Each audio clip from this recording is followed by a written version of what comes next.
নমস্কার সুপ্রিয় দর্শক বন্ধুরা, ইপি কিচেন রান্নাঘরের আরও একটি নতুন সহজ রান্নার রেসিপিতে আপনাদের সবাইকে স্বাগতম। আমাদের আজকের রেসিপি ইলিশ মাছের মাথা দিয়ে শাপলা ডাঁটার অসম্ভব মজার একটি রেসিপি।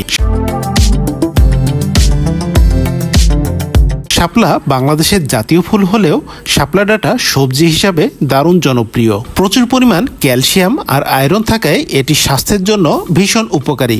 আর আমাদের কাছে মনে হয়েছে অন্য সব রান্নার থেকে ইলিশ মাছ দিয়ে এই রেসিপিটি করলে সব থেকে বেশি মজার হয়। তো চলুন বন্ধুরা, গল্প করতে করতে সম্পূর্ণ রেসিপিটি দেখে নেওয়া যাক। উপরের খোসা ছড়িয়ে শাপলার ডাঁটাগুলো এভাবে প্রথমে পরিষ্কার করে ধুয়ে নিয়েছি।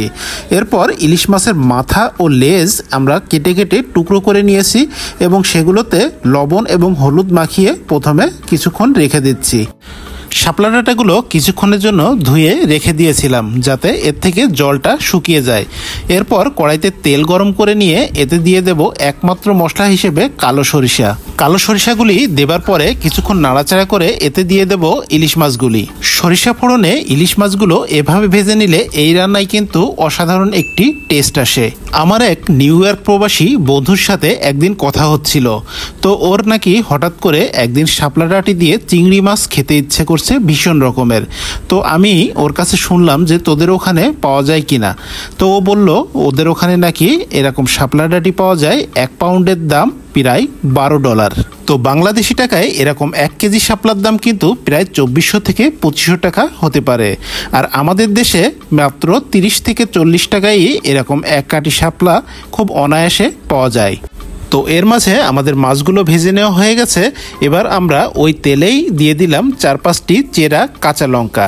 এবার কাঁচা লঙ্কাগুলো হালকা একটু নাড়াচাড়া করে এতে দিয়ে দিচ্ছি সামান্য হলুদ, আর সাথে দিয়ে দেব আগে থেকে কেটে ধুয়ে পরিষ্কার করে রাখা শাপলা ডাঁটিগুলো। শাপলা ডাঁটিগুলো কী সাইজে আমরা কেটে নিয়েছি সেটি আপনারা ভিডিওতে অবশ্যই দেখতে পাচ্ছেন। এখন আমরা চুলার আঁচটি মিডিয়াম রেখে এই শাপলা ডাঁটিগুলো ভালোভাবে নাড়াচাড়া করে ভেজে নেব। ভাজতে ভাজতে যখন এগুলো নরম হয়ে আসবে তখন এগুলো থেকে জল বের হয়ে আসে, কিন্তু আমরা আগে থেকেই ধুয়ে শুকিয়ে রেখেছিলাম তাই এগুলো থেকে খুব বেশি জল বের হয়নি। এখন আমরা ব্যবহার করছি স্বাদ অনুযায়ী লবণ। লবণ দেওয়ার পরপরই এই ডাঁটাগুলো একদম নরম হয়ে আসে। তবে রান্নার শুরুতেই লবণ না দিয়ে কিছুক্ষণ ভাজার পরে লবণ দিলে এই রান্নার টেস্টটি কিন্তু দারুণ হবে।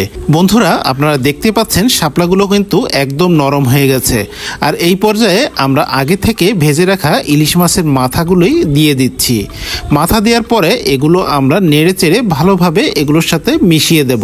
তবে মাছগুলো আমরা একেবারে ভেঙে গুঁড়ো গুঁড়ো করে দেব না, এগুলো আস্ত অবস্থায় থাকবে। এতে করে খাবার সময় কাঁটাসহ মাছগুলো চিবোতে খুব দারুণ লাগবে। বন্ধুরা, বাজারে কিন্তু 2 ধরনের শাপলা কিনতে পাওয়া যায়, একটি লাল অন্যটি সাদা। তবে লাল শাপলা থেকে সাদা শাপলারই টেস্ট বেশি।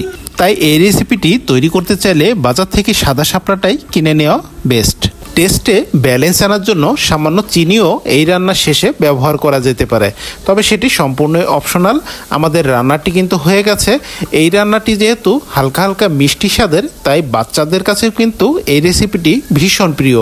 তবে এই ক্ষেত্রে মাছের কাঁটাগুলো থেকে সাবধান হতে হবে। আমাদের সহজ রান্নার আজকের রেসিপিটি কেমন লাগলো কমেন্ট বক্সে অবশ্যই জানাবেন। ভিডিওটি ভালো লেগে থাকলে আমাদের এই ছোট্ট চ্যানেলটিকে সাপোর্ট করে আমাদের পাশে থাকবেন, আমাদেরকে আরও সামনে এগিয়ে যাবার জন্য সুযোগ করে দেবেন। রান্নাটি শেষ পর্যন্ত দেখার জন্য আপনাদেরকে অসংখ্য ধন্যবাদ। সবাই অনেক অনেক ভালো থাকবেন, সুস্থ থাকবেন। আজ এখানেই বিদায় নিচ্ছি।